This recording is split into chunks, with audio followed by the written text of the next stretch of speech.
$1,000 a month.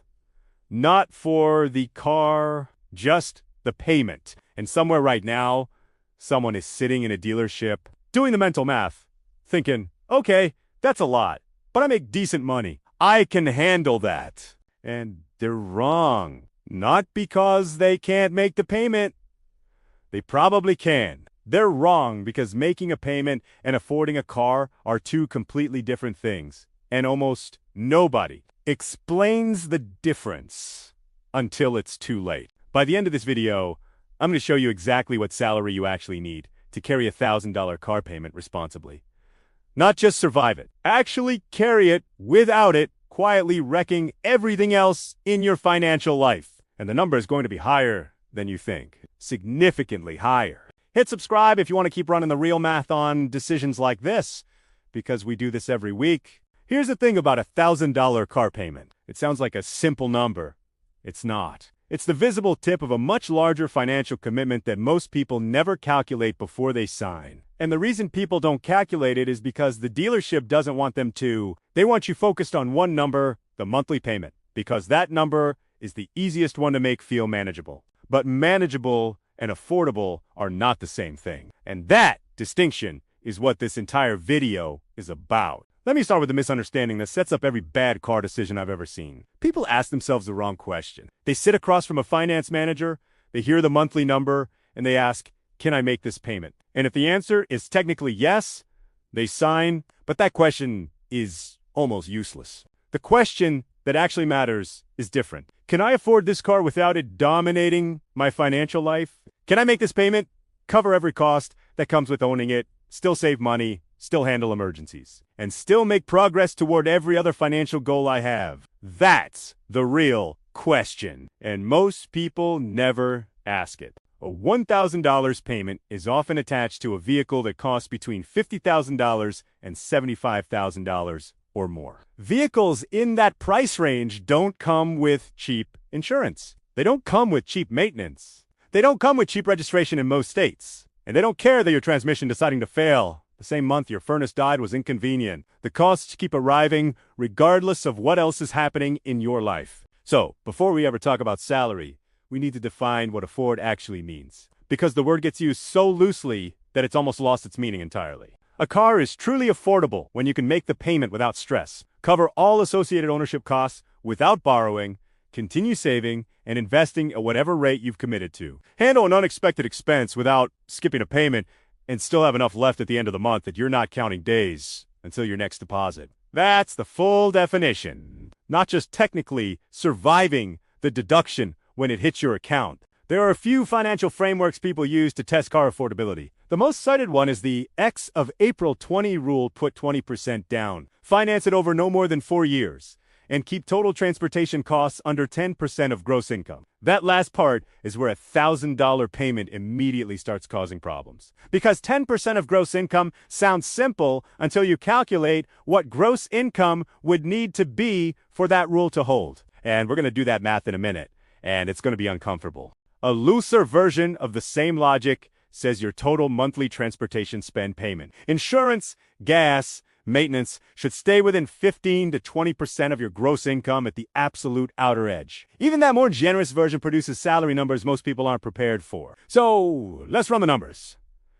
Let's start with just the payment. $1,000 a month. Nothing else attached to it yet. No insurance, no gas, no repairs. Just the payment by itself. If we say the payment should represent 10% of your gross monthly income, which is already one of the more relaxed standards you'll find, then you need a gross monthly income of $10,000.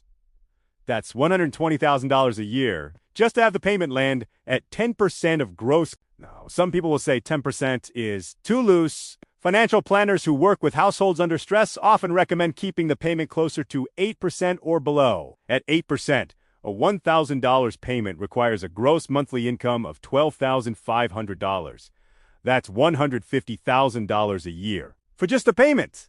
Still, nothing else attached. And if we go more conservative, which is the appropriate standard for anyone carrying rent or a mortgage, student loans, kids, or any meaningful level of other debt, you're looking at 5 to 6%, which pushes the income requirement to somewhere between $200,000 and $240,000 annually for the payment alone. If you thought the answer was $80,000 a year, the math just told you that's not even in the right county. But here's the thing. That was only the payment. We haven't talked about what actually owning that car costs you every month. Because a $1,000 payment is not a $1,000 car. It never was. The payment is the entrance fee. The rest of the costs are the ones that move in with you after you drive off the lot. Let's talk about what actually comes with owning a vehicle that carries a $1,000 monthly payment. These are real, recurring, monthly costs, not theoretical ones. Insurance on a newer, higher value vehicle, the kind attached to a 4-figure payment, typically runs between $200 and $350 a month for a single driver with a reasonable record. In urban areas, or for younger drivers, or for certain vehicle types, it owns higher. Insurance companies look at the value of what they're covering, and a $60,000 SUV is not cheap to insure. So let's call it conservatively $250 a month, and remember, the real number could be higher. Gas or charging costs, depending on the vehicle, your commute, and fuel prices in your area. This is realistically $150 to $300 a month for most people.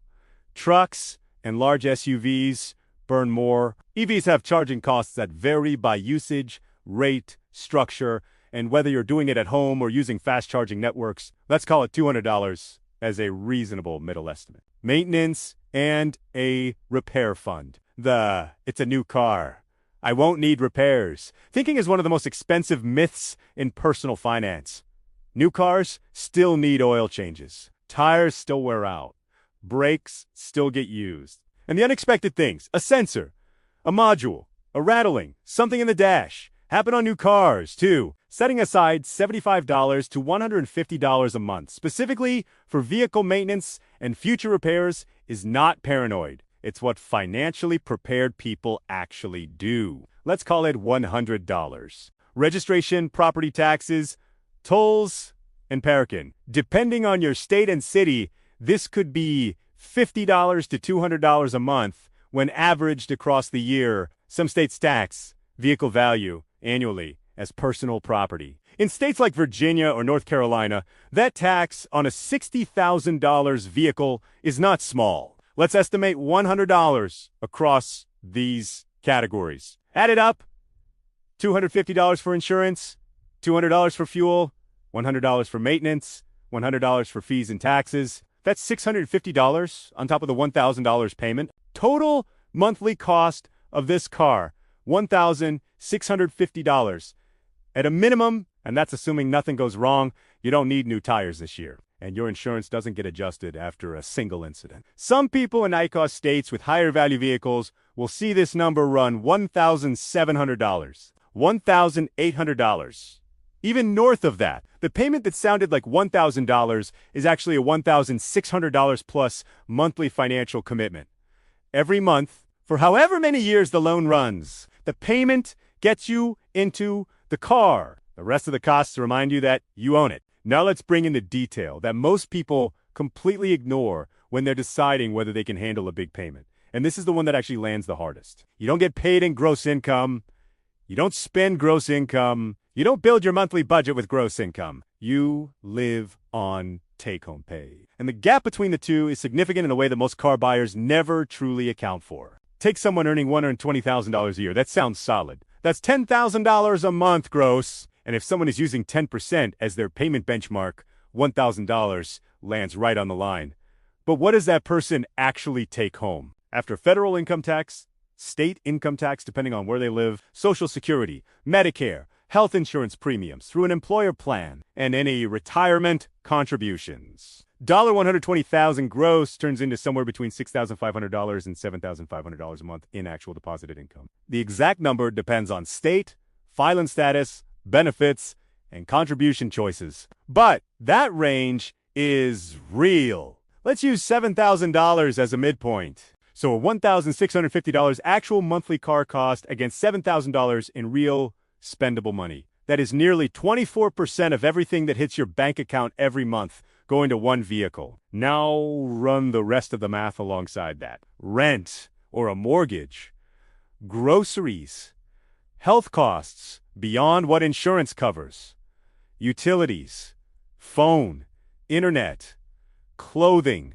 childcare, if you have kids, student loan payments, if you have them, credit cards, if you're carrying balances, emergency fund contributions, retirement savings, if you're trying to build any future at all. The math doesn't get prettier. At $120,000 gross, the $1,650 car lifestyle is eating a quarter of take-home pay before the rest of life even shows up. That's not a comfortable car payment.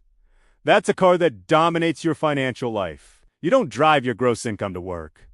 You drive your take-home pay. So now let's answer the actual question this video is built around. What salary level makes a $1,000 car payment genuinely responsible? Let's go through the tiers, honestly. At $80,000 a year, we're looking at roughly $6,700 gross per month and somewhere around $4,800 to $5,500. Take home, depending on state and situation, the $1,000 payment alone is already nearly 20% of gross. The full ownership cost of $1,650 could represent 30% to 35% of actual take-home pay. That leaves almost nothing for everything else after housing enters the picture. Possible in a very specific, stripped-down life situation. Smart. Almost never. This is where people become car poor without understanding how it happened. At $100,000 a year, gross monthly is around $8,300. Take home might be somewhere between $5,800 and $6,500. The full car cost is still likely 25% to 28% of usable income. This is the income level where people convince themselves they can make it work, and sometimes they do, technically, for a while. But it requires keeping everything else in the budget extremely lean. It usually means not saving meaningfully, not investing consistently, and having almost no margin when something unexpected happens. This is where car poor becomes a quiet, grinding reality. At $120,000 to $150,000, things start to shift, but not automatically into comfort. Take home in this range might be $7,000 to $9,500 depending on the situation. The full car cost as a percentage of take home starts to feel more manageable, but only if the rest of the financial picture is relatively clean. If this person has a mortgage, kids, meaningful student debt, or any other significant expense category, the car still creates real pressure. A single person with low-cost housing and no other large debt obligations might genuinely manage this range without suffering. A family of 4 with a mortgage and college savings goals. This is the range where the payment begins to be plausible on paper but still may not fit comfortably in real life. At $180,000 to $250,000 and above, the math finally starts to breathe. Take home in this range gives real room to own the car, cover all ownership costs, save aggressively, handle emergencies without panic, and still have meaningful discretionary money left. This is not automatic. Someone making $200,000 and carrying massive debt, an expensive mortgage, and multiple car payments can still be financially stressed. But assuming a reasonably ordered financial life, this income range is where a $1,000 car payment transitions from financial stress to financial decision. The difference between affording the car and surviving the car is the difference between those income ranges. Now, here's the part of the video that might be the most honest section of all. Because understanding all of this math doesn't explain why so many people, smart, financially aware people still end up in these payments. And the reason is in stupidity. It's a combination of very human psychological patterns that the car buying process is specifically designed to exploit. The dealership never shows you the total costs of the car. They show you the monthly payment. And there is a significant body of research in behavioral economics showing that when a large cost is broken into small, recurring installments, people dramatically underestimate the total financial commitment. A $65,000 vehicle sounds alarming. Only $1,100 a month sounds survivable. The number feels smaller, even though the financial reality is identical, and actually worse because of interest. People also budget mentally against gross income rather than take-home pay. When someone thinks, I make $100,000, so a $1,000 payment is only 12% of my income, they're using a number they never actually see deposited anywhere. The math feels correct in the abstract. It doesn't survive contact with the actual bank account. There's another layer, future income fantasy. I'm getting a raise next year. This is temporary. I'll make this work until my situation improves. A lot of people aren't buying a car they can comfortably afford right now. They're buying a payment they're hoping future them can eventually handle without stress. Future them usually has other problems. Future them didn't anticipate either. And then there's the social dimension. Luxury SUVs are everywhere. Expensive trucks are in every parking lot. The visual normalization of expensive vehicles makes a $1,000 payment feel like a reasonable, ordinary decision, even when the financial math says otherwise. We benchmark our decisions against what we see around us. And what we see around us is a culture where a significant portion of the population is financially overextended on their vehicles and showing no visible signs of that stress from the outside. A lot of people aren't buying a car they can afford. They're buying a payment they hope future them can handle. Now, the point of this video is never to tell you not to spend money on a car you care about. Cars matter to people for real, legitimate reasons. Transportation, reliability, safety, preference, these aren't shallow concerns. The point is that the decision to spend $1,000 a month deserves a complete, honest, fully loaded calculation. Not a glance at gross income. And a nod. So what does smarter look like? A few things that actually change the outcome. If the payment only works by stretching to a 72 or 84-month loan, the car is too expensive for the budget. Full stop. A longer loan term doesn't make the car more affordable. It makes it more expensive over time. It keeps you underwater on the vehicle's value for a longer period of depreciation. That's not a solution. That's a delayed version of the same problem. Buying the same vehicle slightly used, 1, 2, 3 years old, can dramatically change the monthly cost equation. The vehicle has already absorbed its steepest depreciation curve. The total purchase price is lower. The loan balance is lower. The monthly payment is lower. The financial life of that decision looks completely different, even though you're still driving a recent, high-quality vehicle, increasing the down payment meaningfully, not to the point of draining your emergency fund, which creates a different problem, can bring the monthly number into a more responsible range while also reducing total interest paid. A larger down payment is one of the most effective levers available in a car purchase. And most buyers either skip it or use the minimum possible because the dealership makes financing the entire amount convenient. And if none of those adjustments bring the payment to a level that leaves real margin in the monthly budget, if the only scenario where this car works is one where nothing unexpected happens, that's the answer. That scenario tells you the car doesn't fit the current financial picture. Not permanently, right now. Nobody is impressed by the car if the car owns your paycheck. So here's the final verdict, stated plainly. A $1,000 car payment sounds like a single monthly number. But once you add insurance, fuel, maintenance, fees, and taxes, the real monthly cost of owning that vehicle is more likely $1,500 to $1,700 or higher when you measure that number against actual take-home pay instead of gross income. It represents a very large portion of most people's usable monthly money, even at incomes that feel solid. At $80,000 to $100,000, a $1,000 payment is almost always too aggressive for a financially healthy life. At $120,000 to $150,000, it becomes possible for some situations, but still creates real pressure in most real households. At $180,000 to $250,000 and above, it finally starts to feel like a decision rather than a strain, assuming the rest of the financial picture is reasonably in order. The real question was never whether you could make the payment. The real question is whether you can make that payment, save money, absorb emergencies, build toward real wealth, and still live a financially stable life. For most people, the salary required to do all of that at once is significantly higher than the number they had in their head when they walked into that dealership. Drop a like if this math hit different than you expected. And tell me in the comments, what salary do you think someone genuinely needs to carry a $1,000 car payment without it quietly taking over their financial life? I read every response, and the range people say is always interesting.